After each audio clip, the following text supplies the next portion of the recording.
Parece bastante de la oposición, de inteligencia, pero no de la que nos imaginamos a primera instancia, sino de inteligencia militar. Prácticamente la oposición le está pidiendo al presidente que no tengan inteligencia porque pues es espionaje. O sea, si espías, eres como el gobierno de los Estados Unidos y a quien espías, independientemente de quién sea o de quién tienes conocimiento, si está en alguna materia delictiva, lo haces, Julian Assange. A ver, ¿por qué es necesario y por qué hace el presidente esta diferencia entre lo que es la inteligencia y el espionaje? Hace unos momentos, la Secretaría de la Defensa Nacional sacó un comunicado diciendo explícitamente de que no se trata de espionaje, se trata de inteligencia y es para los grupos criminales que pues azotan en varias zonas geográficas del país, Ramiro. Me imagino que la oposición quiere que el gobierno haga como le hizo, ¿te acuerdas, César? ¿Cómo se llamaba aquel fiscal que consiguió una vidente a la paca, te acuerdas? Para resolver un caso. Chapa Besanilla, Pablo Chapa Besanilla. Besanilla quiere A la paca. a la paca, quiere la oposición que nosotros nos movamos o que la cuarta transformación se mueva por medio de videntes, ¿no? Y que no haga labor de inteligencia, que no investigue, que no haga lo que tiene que ser, que es su propia naturaleza. La Sedena tiene que recolectar inteligencia en tiempos, pasa en tiempos de guerra porque es una de sus funciones naturales. O sea, no veo yo ninguna contradicción porque todos los gobiernos del mundo lo hacen. Decir esta estupidez, porque esta noche, mi querido Manuel, mi querido César, me tiene podrido la oposición como tantas estupideces, que repita los mismos discursos que no llegan a ningún lado, como lo que quieren hacer es vulnerar el papel del Estado como garante de la seguridad de los otros mexicanos, es lo que quieren. Quieren que el país se vaya al carajo para ellos tener una posibilidad de regresar al poder, pero déjenme decirles, señores de la oposición, que no van a regresar.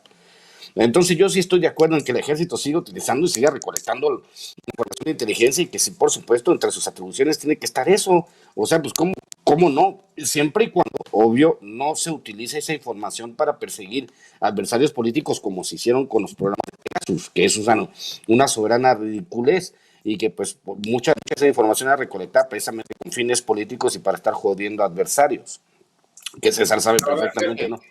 Pero a ver, Ramiro, lo importante aquí, y creo que es lo que yo le he explicado a la gente, a ver, es muy desafortunado que se salga a decir públicamente que el ejército está espiando a opositores, a periodistas y a defensores de derechos humanos. Incluso yo subí un tuit en la tarde en donde le explicaba a la gente que Raimundo Ramos, este pseudo luchador de derechos humanos allá en Nuevo Laredo, Tamaulipas, pues está denunciado en por lo menos una docena de carpetas de investigación por formar parte y defender abierta y públicamente al cártel del Noreste. Entonces, la pregunta viene aquí. Este software espía o malware espía, ¿no? Si llegó a un teléfono, tiene un porqué, ¿no? Y hay que entender, pues, a lo mejor, ¿no? Y yo me pregunto, ¿por qué la Secretaría de la Defensa Nacional no podría estar investigando a Raimundo Ramos si por lo menos en una docena de carpetas de investigación de miembros de la delincuencia organizada, de un grupo criminal, está mencionado y hay investigaciones abiertas? No te podría contestar respecto a los periodistas porque desconozco el problema y lo que se me hace grave es que aseguren que es la Secretaría de la Defensa Nacional porque dicen que tienen un contrato y que en ese contrato, pues la Secretaría de la Defensa Nacional es quien tiene ese software espía. Y yo les recordaría, bueno, si algo hemos visto en México es que todos aquellos exfuncionarios de sexenios anteriores se han dedicado a poner empresas privadas y a hacer trabajos de investigación privados de este estilo, ellos sí espiando, ¿no? ¿Con qué fin? Pues con el fin de crear situaciones como estas. Eso es lo lamentable de todo lo que estamos viendo respecto al hackeo que vivió la Secretaría de la Defensa Nacional, porque ya se empiezan a crear narrativas. Y el problema de crear narrativas es que sueltan medias verdades sin demostrar que lo que se está diciendo es cierto, pero ya crearon una temática con la intención de atacar directamente a una de las instituciones más fuertes, más populares de este país, porque estamos en una narrativa política, que vamos a tener elecciones, Tuvimos elecciones este año, tenemos elecciones el próximo año, y si ya se piensa en la presidencia de la República para el 2024, que es no concederle nada al gobierno federal, porque reconocerle algo es perder en la narrativa de las encuestas políticas, y es el atacar y el denostar. Y eso es lo lamentable, y eso lo vamos a estar viendo ya que se acabe el sexenio. Haciendo foco en eso, César, permíteme preguntarte, veo una narrativa bastante clara en ese sentido, y es que están tratando de ver al presidente López Obrador como mentiroso o como que no sabía, que lo están engañando. Si sabía, entonces es un mentiroso porque dijo que antes, que antes lo espiaban y él sigue espiando. Y entonces la otra parte que dicen los opositores es que el ejército lo está engañando porque si no sabía y ese software seguía ahí, entonces el ejército tiene un poder monstruoso ya que el presidente no se entera de nada de eso. Lo quieren reducir a esas dos vías de narrativa, César. ¿Qué opinas? No, pero por supuesto, lo que pasa es que lo importante es crear una narrativa en donde el gobierno federal está mal, donde el ejército son los malos y donde pobrecitos de nosotros. A ver, yo me pregunto, con tantos millones de correos electrónicos que fueron robados a la Secretaría de la Defensa Nacional y que han sido filtrados a diferentes medios de comunicación, yo me pregunto, ¿no han encontrado uno solo que diga vamos a militarizar el país, nos vamos a perpetuar en el poder, vamos a hacer que el presidente de la República se reelija por los próximos 36 años, vamos a hacer negocios con los diferentes grupos criminales, quién va a pasar a recoger las cuotas? O sea, ¿por qué no hemos visto nada de eso? Y eso es lo que yo me pregunto, tantos millones de correos electrónicos y no han encontrado uno que realmente hable de esos temas. Creo, entonces, pues que sí existe una narrativa. ¿Para qué? Para, si el presidente sabía, como tú lo dices, ya ven, es un mentiroso y son peor que los que estaban antes. Si el presidente no sabía, ya ven, los militares le mienten al presidente porque ellos ya tomaron el control. Como el presidente está enfermo, ya no está en control de la situación. Renuncie, señor presidente. Eso es lo que están buscando, claro, crear una narrativa. Claro. Yo les digo, de tantos millones de correos, ¿por qué no enseñan uno que diga, es que estamos chateando con el Chapo y aquí nos vamos a poner de acuerdo, o con el Mayo, o con el señor de los gallos, ¿no? Y aquí estamos viendo lo de las cuotas y lo demás. ¿Por qué no han encontrado uno solo? O sea, uno, nomás uno, no muchos, uno. ¿Por qué no han encontrado uno? Porque no existen, ¿no? Entonces, ese es el problema de crear narrativas. ¿Por qué?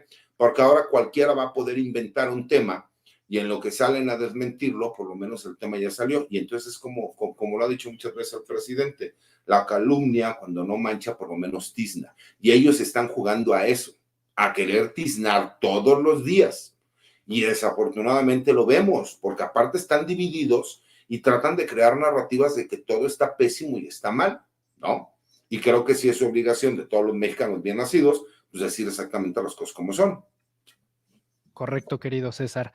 Ramiro, en el hipotético caso, en el catastrófico, utópico caso de que la oposición regresara al poder, si fuese así, ¿no les saldría caro el hecho de estar lastimando como oposición todos los días a las Fuerzas Armadas? O sea, están en este momento desde el lado de opositor diciendo que es un ejército que mata ciudadanos, es un ejército que reprime y demás tipos de barbaridades y medias. El punto es que ni siquiera dimensionan que si regresan al poder, pues no necesariamente las Fuerzas Armadas estarían en la mejor lead o en el mejor ánimo de colaborar con quienes han estado una y otra vez atropellándoles en su honor y en el prestigio de las instituciones. Es que vamos a entender que el ejército también es un poder fáctico por su capacidad, por su número de elementos, por su estructura, por su jerarquía. Obviamente, si tú te la pasas denostando al ejército, va a haber consecuencias para la oposición. Ya hay consecuencias, ya hay mucha gente que está harta, porque hay que recordar que los que sacaron el ejército a las calles sin proveerlos de un marco legal fue la oposición, fue Calderón, que se disfrazó de generalito, aquella foto donde le queda grande el saco y la gorra, que se puso a querer jugar juegos de guerra por su absurda incapacidad para entender las circunstancias en las que se estaba dando el país. Hay que recordar al público de Sin Censura que Calderón llegó con 6 carteles y dejó más de 45. Imagínense la labor titánica que se tiene que hacer ahora para en vez de focalizar tus recursos y tu inteligencia en 5 o 6 carteles, lo tengas que dirigir en multitud de pequeños grupos de narco, porque pues obviamente a Calderón inauguró más carteles que McDonald's, ¿no? O sea, es absolutamente ridículo que no entiende la oposición que esta parte de esto que estamos jugando en el país, lo estamos jugando, lo estamos haciendo junto con las Fuerzas Armadas, está regresando el honor. Yo alguna vez lo dije con el asunto de la línea 12 del metro, y dije que si en la línea 12 del metro lo hubiese construido un ingeniero militar, no se cae. Así funcionan estas cosas. Pero obviamente sí hay una operación de desgaste, quizá muchas veces han querido confrontar al ejército con el presidente, pero pues hay que recordarle al público que este, para chingarse al presidente hay que tomar un curso, lo malo que el curso lo da él, mi querido Manuel. Muchas gracias, querido Ramiro.